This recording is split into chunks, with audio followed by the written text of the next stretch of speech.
are one of the biggest issues that short-term rental operators face when building their own brand and driving direct bookings is this inability to collect guest data. And that was the first problem that StayFi was built to solve, which is how do we seamlessly collect data not just from the booker, but from everybody staying in a property so that we can help people remarket to those guests. Hi, I'm Wyatt. And I'm Grace. And you're listening to our dad and your host of the Vacation Rental Revolution podcast.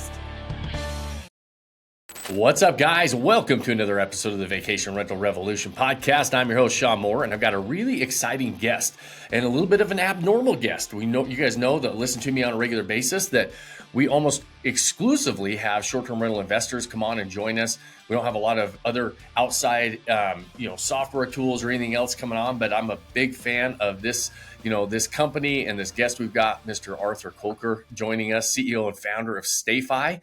And so, Arthur, thanks so much for joining us. We're going to have a lot of fun talking a little bit about how people can, a little bit about StayFi, right? This is going to be a little bit of a commercial, but it's because it's a really important concept that I don't think a lot of hosts are latching onto as fast as they should be. So thanks for joining us. I'm excited about our conversation today. Yeah, thanks for having me, Sean. Yeah, absolutely. And so Arthur, I want you to talk a little bit about, give a background leading into StayFi and what it is you guys do. And then I want to talk, we'll dive in and peel back the layers of the onion into that. But I always like to start with your background. What's the background? Where'd you come from? How did you get into this space? How did you see that problem and kind of develop a solution for a problem that was out there for hosts and ultimately getting direct bookings, right? Yeah, so I fell into the vacation rental industry kind of accidentally. My background is primarily in marketing, and I've worked in marketing for a variety of different types of companies in the past, all the way from in-home healthcare to B2B artwork. So I've had the luck to work with a ton of different types of businesses. And in that journey, I ended up starting my own marketing agency. And I actually did that very intentionally because I wanted to build a software company, but I wanted to organically discover a problem that I could solve with a software solution that would scale a lot better than an agency. And so I happened to get introduced to this short-term rental brand called Heirloom, which at the time didn't have a brand. And they were a pretty large property manager with over 200 properties, and they were 99+% dependent on Airbnb. So almost all their bookings came from third-party channels, and they came to me with this problem of how do I start driving more direct bookings to my own website to not only decrease dependency on Airbnb, but to increase my overall occupancy and obviously lower those fees that we're paying out to these third parties. So when I went to consult for them, what was the lowest hanging fruit to me? It would be guests that already stayed with Heirloom and love the brand. It's really hard to build a new hospitality brand and build awareness with people who've never stayed with you, because you have to spend a ton on media to teach them about your brand, why you should book there directly, educate folks about how short-term rentals aren't a quote-unquote Airbnb, how they can have their own brand and that there are advantages to booking direct. And when I asked them, hey, can we start with the data you have on your guests that have stayed with you and love your product, they basically told me they had no guest data because Airbnb and Vrbo and those channels didn't share any data with them. So that's how I got introduced to the issue, or one of the biggest issues that short-term rental operators face when building their own brand and driving direct bookings is this inability to collect guest data. And that was the first problem that StayFi was built to solve, which is how do we seamlessly collect data not just from the booker, but from everybody staying in a property so that we can help people remarket to those guests. Yeah, and it's and really with a marketing background, like my two passions have always been real estate and marketing. I love marketing, right? And so marketing 101 is you've got to be able to, like, we know the most valuable asset in any business is its customer base, is the people that you can speak to and talk to, and right, the customer information, that data. And short-term rental hosts, so many of them don't have the data, right? When you're Heirloom and you're saying, guys, okay, we're going to go after the people who have stayed here. They love you. They're going to be our raving fans, and we're going to go after them. And they're like, well, we don't have any of the information, right? And you realize it is a huge problem. And from a marketer, you're like, what? You don't, what do you mean you don't have the information, right? And so I remember early on in my career, I started in the short-term rental game in 2006, so before Airbnb, and we were renting on local classifieds and Craigslist and things like that, right? And we've seen this industry just really mature and grow up. Well, the OTAs, they were very intentional about keeping the communication on their platform because they know that's their most valuable asset as well, right? If you're dependent on their customer base, you're going to keep coming back. And too many, they built these huge customer bases. They've got millions of eyeballs that are wanting to book properties. And so as hosts, it's a great platform for us to go get some business from, but it's a really hard platform to get repeat business because you just get lost in the crowd, right? And so part of that marketing is saying, hey, listen, we've got to not only be able to collect the data, but we've got to be able to somehow stay top of mind. And I think that that's what you guys have done a really good job with as well, is really understanding with your marketing background, understanding what that looks like, what that communication looks like. I think so many people just want to collect the data and then send a promo code or send a, hey, book my property now. That's not what it's all about, right? So talk to me a little bit about how you guys have evolved a little bit to help hosts that maybe don't have that marketing background understand that it's one thing to collect the data, and we'll talk about the importance of that here in a minute. But I also want to just I really want to touch on the entire journey and then start picking it apart of how important it is to really understand the communication that you should have, like a what is kosher communication and what's not kosher, right? Like what are they, because there is non-kosher communication in marketing. And if you're always saying, hey, book my property, book my property, book my property, people are going to get tired of it. Right. And so how do you stay top of mind? And I think you guys have done a really good job of helping non-marketers understand how to create automations and communications so that they can stay top of mind. So when somebody is ready to rebook, they're able to find you, right? And they're able to recognize that brand and say, I like them. I remember I liked that stay, but I also liked how they communicated with me for the past 6 months or a year. Yeah, so for us, it's all about helping our customers build relationships with guests. Yep. And I use the word relationship because at a small scale, if you're a smaller scale operator, that's what it's going to end up looking like. Yep. If you operate 400 properties, it's going to look very different than if you operate five. And the main areas that it's going to look different is when you're on a smaller scale, I typically recommend that you communicate to guests in the first person, that Yep. you are, or some persona that you've created is the face of the brand, and you're working with guests. You're emailing them from an inbox that you can respond to where people will get back to you. And then as you grow larger, that's where maybe you want to divorce the brand from the person. But at the smaller scale, with StayFi, you can do things like automate an email that's sent to every guest that joins the Wi Fi. And then you can automate an email that's sent 30 days after that. And in that content, it's A, about building a relationship, and then B, providing value. So just telling people to book, book, book is not really providing value. Uh, they're in the property, it's all about what are things that can enhance the quality of their stay. Some of those things can even help you generate revenue when it comes to recommending tours and activities that you love, and maybe you use our partnership with Viator to get a rev share, right? So there's kind of this crossover where you can generate revenue and provide value. But that's really where it all starts. Is you want to create some differentiation in the mind of the guest of maybe I book this through Airbnb, but over the process of the stay, I'm going to learn about X brand. Let's call it Vodacy. I'm going to learn about who Vodacy is, the properties they manage, and then obviously when I want to book again, that brand needs to be top of mind. And so Yeah. the way that you do that is regular communication. So first, it's establishing who you are, lean into the persona if you're smaller, add value in those first conversations about how to make the stay better. Maybe you offer services on top of just the rental, right? All of that you want to make easy and accessible to every guest there through our tools. And then finally, staying top of mind, which means communicating at a minimum every quarter. We would obviously recommend every month, because you can think of it as kind of like a billboard in the guest or the former guest's inbox, because that way when they're in market to book again, they want to come back to, let's say, Hawaii, they're going to remember, hey, I got those emails from Vodacy. They told me that booking direct is less expensive. Let me go check on their website. And then they're probably also going to go check on Airbnb and Vrbo, right? So you should expect that guests are going to look everywhere in their trip planning process. And you just have to make sure that you've let guests know that booking direct is better for you and for them, especially if pricing is obviously a big wedge there. And also have them remember what it is that was great about the stay when it came to the personal touches, communication, value add, all that stuff, because in their mind, going back into Airbnb is a bit like rolling the dice because Yeah. you don't know who the host is going to be. You don't know if the properties will be consistent quality.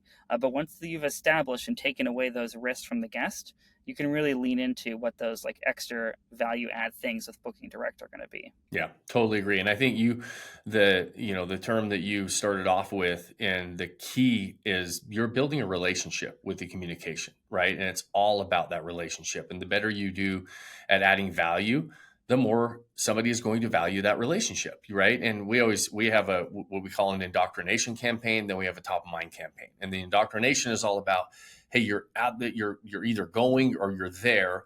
What are all the great things that we could do to help enhance your stay while you're there, right? And whether it's our favorite restaurants, hey, some discount tickets to the amusement parks, or whatever we've got that we can add value to your stay. Because just to say, hey, listen, thanks for staying, or you're going to be going there. Here's our favorite rental car places. Here's our favorite restaurants. These are things it's kind of that indoctrination of trying to build that relationship by leading with value. And then we stay top of mind with our newsletters of the things that are going on, the local events going on. And we do a monthly newsletter, right? And I think you said at the minimum quarterly, we try to do monthly. And those are still value adds, right? But because it's a newsletter style, we can hit a couple different topics, maybe our favorite restaurants, some activities, highlighting a local, festivity or something going on. And then obviously our property is going to be on there. If you're ever going to be in the area, check our, and you almost as a footnote, but it's still part of the newsletter is, here's our property if you're going to be there, right? And here's why it's beneficial to book direct, like you said. But we're creatures of habit when we travel, and it is risky to pick a new property. And so if we know that we had a really good stay and we've got a really good host and they've been communicating with us the whole time, that gives us a leg up on everybody else the next time they come back to that area. I mean, a huge leg up. But if you're not doing any of those things, you're just kind of right back in the hopper with everybody else. Yeah, and I would say one thing that I'd say the number one question we get from operators when they're using StayFi is, what do I email about? And we just did recently a session on email marketing for our customers about different strategies, different types of emails to send, things that we're adding to our tool, kind of like as recommendations. But I showed everyone very simply on this call. First, you don't need a quote unquote brand to market successfully. In terms of whatever you think a brand is, in terms of a logo, like a fancy set of like images that have been created for you.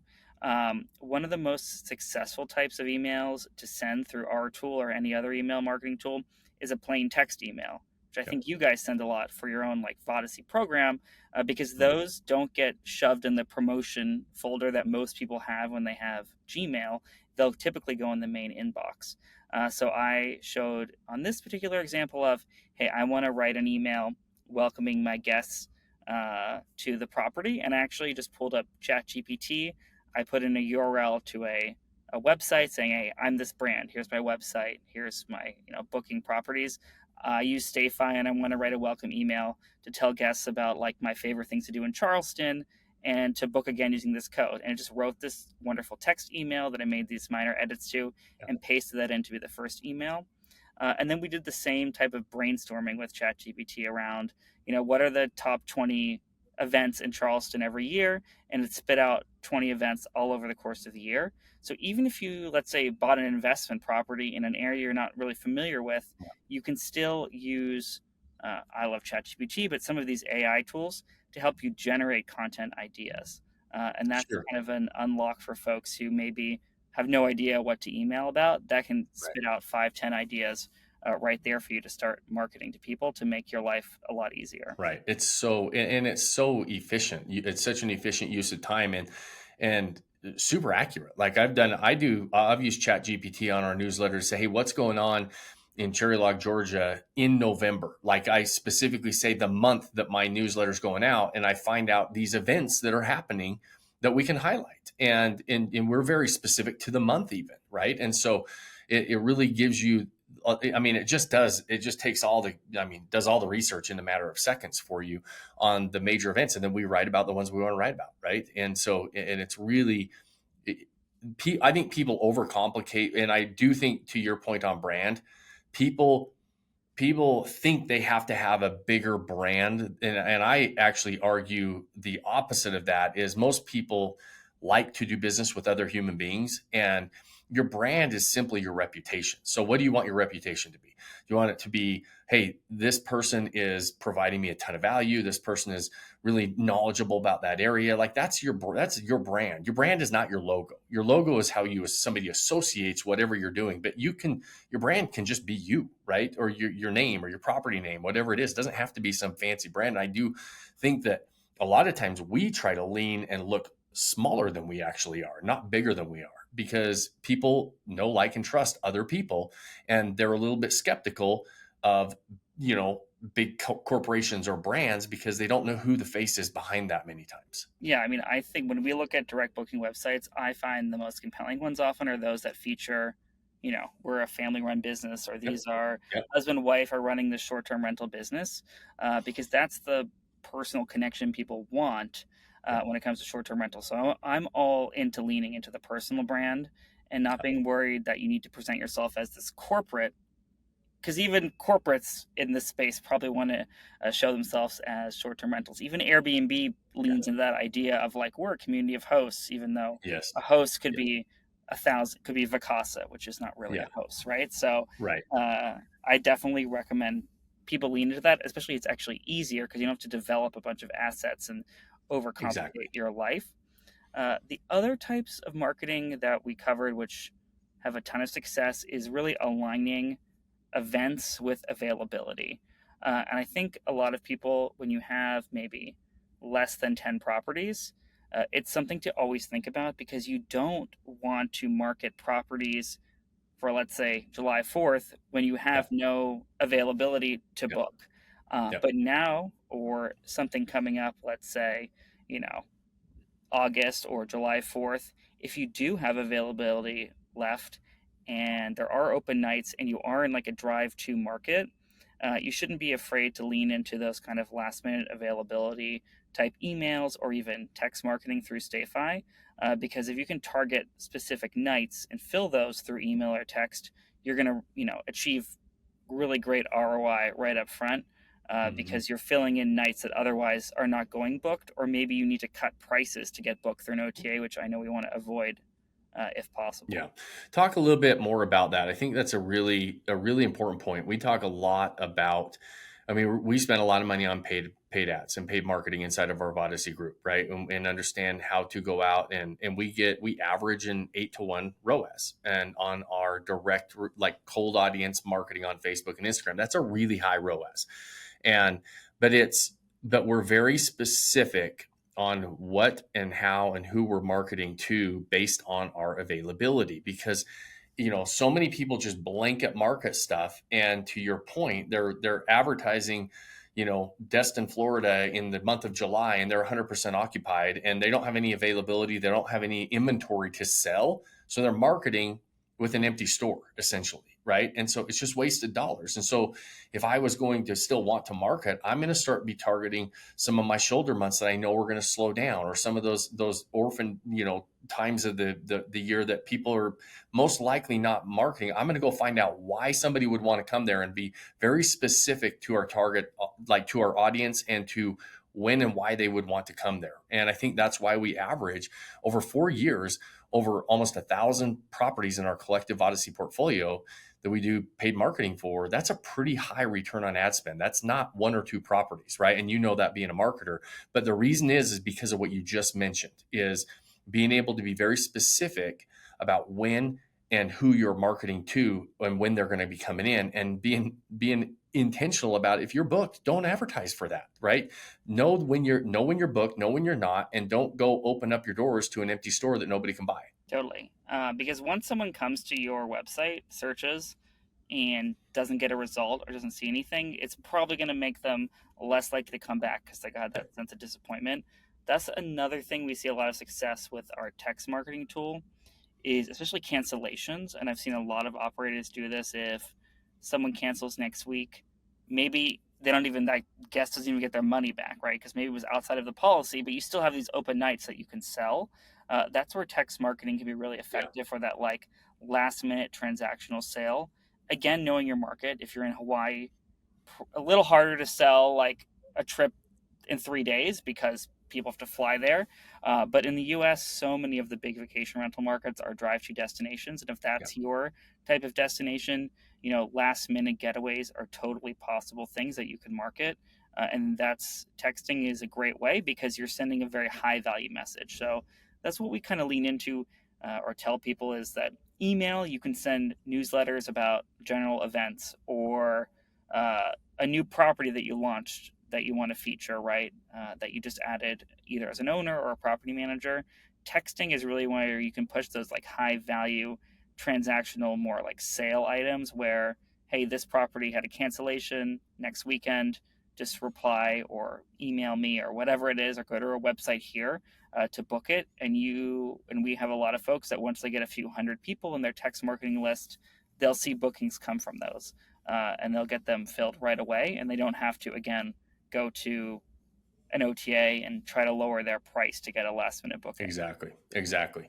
Okay, so we have talked about on the what do we do and how do we maximize those customers, but we kind of skimmed over the front part. So I want to rewind back to how we actually collected the data and why it's so important. And I'm gonna tell you a story about what happened to me right when COVID hit and how beneficial it was for us to have a list, especially if COVID would have lasted longer than it did as far as the OTA shutting down. But then I want to bring it back to is how you guys have made it easy with it's because it's not just a software tool to communicate. It's not as just a CRM in there, right? This is hardware that we're going to get in and we're going to collect the data from our guests and how we do that. I think it's a brilliant way. And the easiest way that we found, I've been a user of StayFi for 3 years now, 2.5, 3 years, and all of our properties. And I didn't have it when this happened. And I would have even had a bigger list had I had this stuff. But we have always realized that our most valuable asset was our customer base. And so we've always collected the data. I don't manage any of my own properties. So it's a lot harder for me to collect the data because not only do I have the OTAs, but I have property managers that don't share that data, right? And so the only way we were collecting data was actually going and doing paid marketing and collecting the data from the people who would book our properties. But we did a good job of cultivating that list over time. Well, we've been doing it for a little while, and I had one property, for example, or particular was down in St. George. And when COVID hit, you remember that all the OTAs, they canceled all the bookings, they refunded everybody's money and said, we're not taking any more reservations. Just pause right now, give all the money. It didn't matter what your cancellation policy was, nothing. A lot of hosts were panicking saying, this is crazy, right? And we're going to be out of business because they just refunded all my guest money and canceled all my reservations. And same thing happened to us. And even our property manager called and said, hey, we're shut down. We got to wait and see what's going to happen. At the time, this one property had 80 people, only 80 people on its email list that we had stay in our property, that we had on our list, that we actually, direct booked. And so it wasn't a ton, but it was enough to communicate. So we put together an email campaign, said, hey guys, we're in Utah. It's the Wild West. Nobody's even wearing masks over here. You can come and stay in our properties. We're fine. We're open for business. Right. And so when I sent that email out, and it literally was kind of a version of that email, like, hey, we're open and it's safe and it's fine. We're in the deserts in Utah. Go hike around Zion National Park and have fun. Immediately our calendars booked back out, right? I mean, within a day.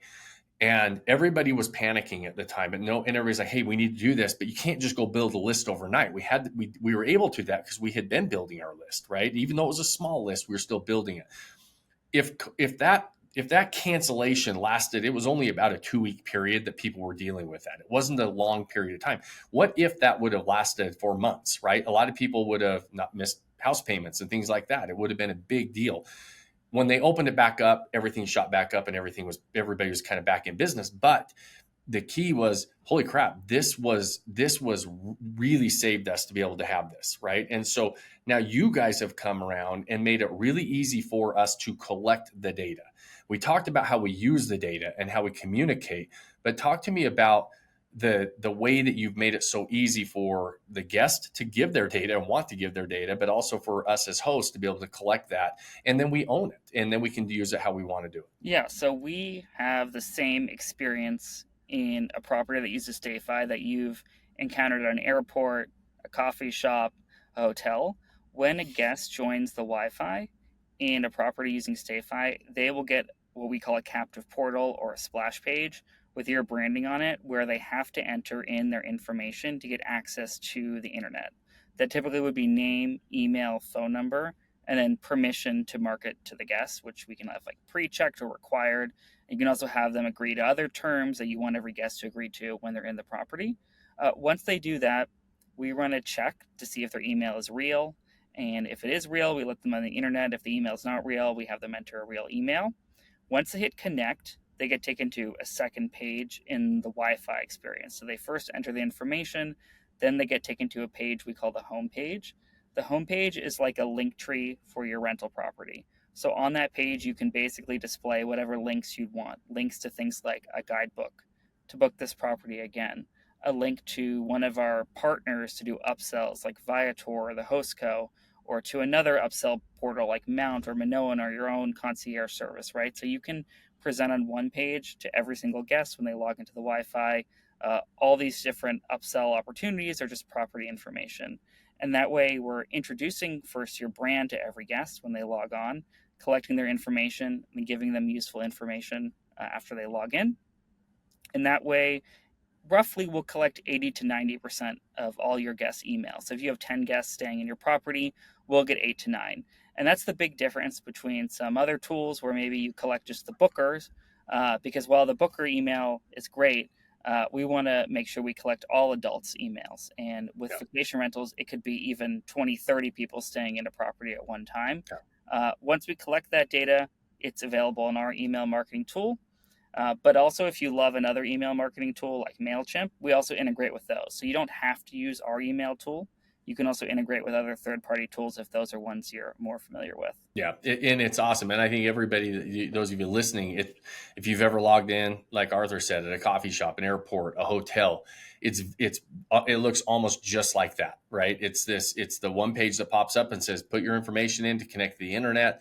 They verify it. And then like on ours, we always put, check this box if you're over 25, and you pick whatever age you want. So if there is, because kids want to get on the internet as well, but we just knock them out of our marketing stuff, right? We'll usually pick an age on ours. We typically pick 25, and then we just knock anybody else that's under that. We just don't put them on our marketing campaigns, right? And so, but to your point, Arthur, a lot of people are just collecting the one person, the booker's information, which is great, but most vacation rentals are, especially the larger ones, they're split between multiple parties. So you really have multiple parties paying for this property, and you want to be, and they're potentially repeat customers, right? One stay on a 10-bedroom property can have 20 or 30 people in there, and that one stay could provide 15 bookers or 10 bookers or however many people that could actually potentially rebook your property. That's huge, right?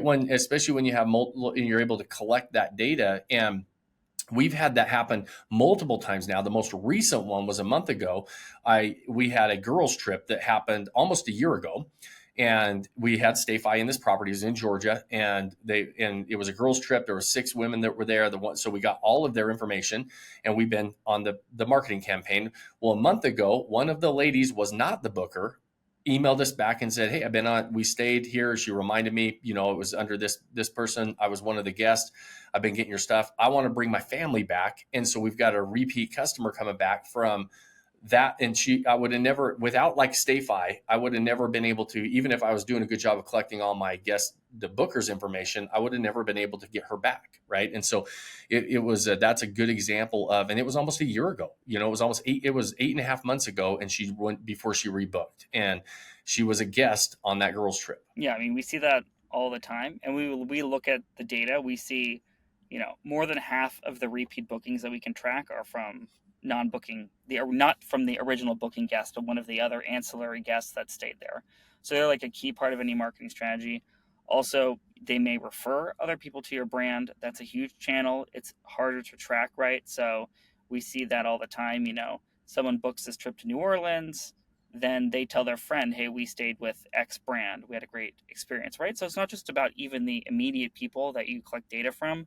Then they can also refer your brand to other people and let them know, hey, this is our favorite, home in this market or destination. So make sure that you book with them for, an upcoming stay, or even I can email you and connect them.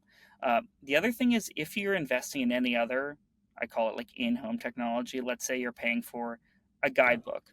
Let's say you set up an upsell portal with Minoan, or you have a Hostco store where you can sell things like late checkout, or tools let you then get that thing that you're paying for in front of everybody there. Because if you're paying for this digital guidebook, or you set up the store, if all you're doing is sharing it with the booker, like through your property management software, automated messaging, or Airbnb messaging before the stay, you're not taking full advantage of this other thing that you've invested your time into. So with StayFi, you can set up the welcome email, you can set up a welcome text, and you can text everybody a link to your Hostco store where maybe you're selling late checkout. And that way, anybody in the party can book a tour, activity, late checkout. So really, we just amplify whatever things you've already invested Yeah. in, whether it's a guidebook or any of those other products I mentioned, to make sure you're getting in front of every single person staying there. Because often the booker and the decision maker can even be different people. So we just want to make sure we are getting that touch point with every single guest that's staying there. Because a lot of people think, oh, I sent this to the booker. They are going to share with everybody else they're staying with, not necessarily, right? And we know that often we just need to open that communication with everybody else staying in the property to make sure you're making the most of any of those other investments. And the other thing, if you're like a co-host or a property manager, or are a traditional realtor as well as a property manager, uh, guests are also some of the best leads for buying property in your area and becoming owner of a property in your vacation rental portfolio. Yeah. So we see a lot of people that, let's say, use like Vintory landing pages. They'll link those in their emails, or they have a real estate business. They'll link those in their emails because people who visit your destination often are typically the types of people that end up purchasing a vacation rental there. And obviously, uh, the folks that we're collecting are a great audience for that as well. So you can also think about how this audience can be cross-sold to any other businesses that you're involved in, whether it's real estate or even we know people that own like local tours and activities in their destinations as well that they're also pushing to their guests. Yeah, absolutely. And it's all about, like you said, you're maximizing the profitability of your property, which really your property, you're maximizing the profitability of that audience and those guests that have stayed in there. And so, Arthur, this has been really, I love these conversations. I don't have, like I said, these types of conversations very often on the Vacation Rental Revolution podcast. I don't run any sponsorships or ads. We have a lot of people that want to sponsor the show. We're large enough now that happens. I just don't like to promote or talk about things that I don't want to promote or talk about. You're on here because I am a huge believer in what you guys do. I think it's going to help as many people as possible. I know it's one of those tools that will help hosts maximize the potential of their properties. And it's a skill set that you guys really understand and make easy and help people understand to a lot of people don't have that marketing background, and they think it's just all about just the sales and really understanding how to collect, how to add value, how to communicate, how to stay top of mind, how to ultimately get those direct bookings. And so I'm a big believer in what you guys are doing. I'm a big supporter. Like I'm not getting paid for any of this stuff. I have you guys on because it is a tool that I have used for a long time, and we have been able to maximize and optimize our properties because of it. And so I appreciate what you guys have put together. I appreciate you always raising the bar. I see what you guys are doing, and because I've been a customer for almost 3 years now, I've seen how things have evolved and changed and stayed up with it. So I appreciate everything you guys are doing. So if everybody, and they should, want to run down and say, hey, how do I put a StayFi system in my property? Where should we point people? Where can they go find out more, get this stuff implemented? It's super simple, but how do they do it? Yeah, so you go to stayfi.com and there, or stayfi.com/demo, we have a link there to book a one-on-one demo with one of our great account executives, and they'll run you through a live demo of the product, answer any questions in terms of how do I set it up for this property, this scenario. I have Starlink. We've seen every type of Wi-Fi scenario you can imagine. So they'll walk you through the setup process, and then they'll even help you with onboarding in terms of how to set up that first email and make sure you're successful when it comes to marketing right out of the gate. And I know we have a promo code VOD that you can use when you sign up for StayFi that will give you 50% off the first 3 months of the service. So make sure you use VOD when you sign up, and you'll get that extra discount as well. Awesome. That's great. And pass that on. Take advantage of that, you guys. I know that, we're all trying to raise the bar. We're all trying to get better. We're all trying to make more money. And this is one of those tools that I believe should be in everybody's tool belt, whether you manage your own property, whether you're a management company, or whether you're a host like me, that I have property managers in place already. And we've been able to put it on every one of our properties with property managers in place. And so, the sky is really the limit. And, when Arthur started talking about some of the add-ons and some of the things that you could do to promote other ancillary businesses, bring on sponsorships, my head was spinning. I'm like, I'm going to ask him a whole bunch of questions, but then I was like, you and I will talk for 2 hours on this. And then but I don't want to overcomplicate it other than saying, guys, go get this in place if you don't have it on your properties. It's one of those tools. It's super easy. It's inexpensive. It pays for itself over and over and over. And I just can't, I can't recommend that highly enough, because it's one of those things that I do think my goal always is help people walk into this game with their eyes wide open and help them do whatever they can to maximize these assets. And this is one of those tools that will help you maximize your assets. So Arthur, I appreciate you. I appreciate you, everything you guys are doing at StayFi. Keep helping us, continue to raise the bar in the vacation rental game. And guys, go to stayfi.com and then is it not / it's just a promo code VOD for Vodacy, right? VOD is a promo code and get you 50% off the first 3 months. That's awesome. Yes. When you hit sign up on stayfi.com, you just enter the promo code. And then if you'd like a demo, you can go to stayfi.com/demo and then also book a demo with us if you just want a little extra guidance or assistance on how to get started. Awesome, man. Well, I appreciate your time, Arthur. It's been a pleasure having you on. I know it's what you guys are doing is helping and changing the industry, so I appreciate it. Awesome. Thank you, Sean. Thanks for having me. Absolutely. And those of you listening, we know how valuable your time is, and we very much appreciate you spending it with us. We hope it was valuable. Hope you gained some knowledge. We hope you got excited about really going in and implementing the things that we're talking about. And at the end of every episode, you guys know I ask you 2 things. And the first one is, we don't run any sponsorships. I just told you that, right? We don't run sponsorships and paid ads and everything else to help promote the show. All we do is we rely on you guys to share the show. If you know anybody else that wants to walk into this game with their eyes wide open, share it. If you have more than 30 seconds, like it, review it. Those things really help us grow the show, and they continue to grow organically and get the right people listening and being part of these conversations, and we very much appreciate it. So if you like it, share it. Second thing, and the most important thing I ask you at the end of every episode, is go pick that one thing you can do today to start building that life you don't want to take a vacation from. Cheers, my friends. Thanks for joining us on this episode of the Vacation Rental Revolution podcast. Share this with other people you think need to hear about it. And don't forget to subscribe and leave us a review. Hey Grace, is there a website? Yes! For more amazing content and expert advice, visit Vodacy.com. Thanks for listening, and we'll see you on the next episode.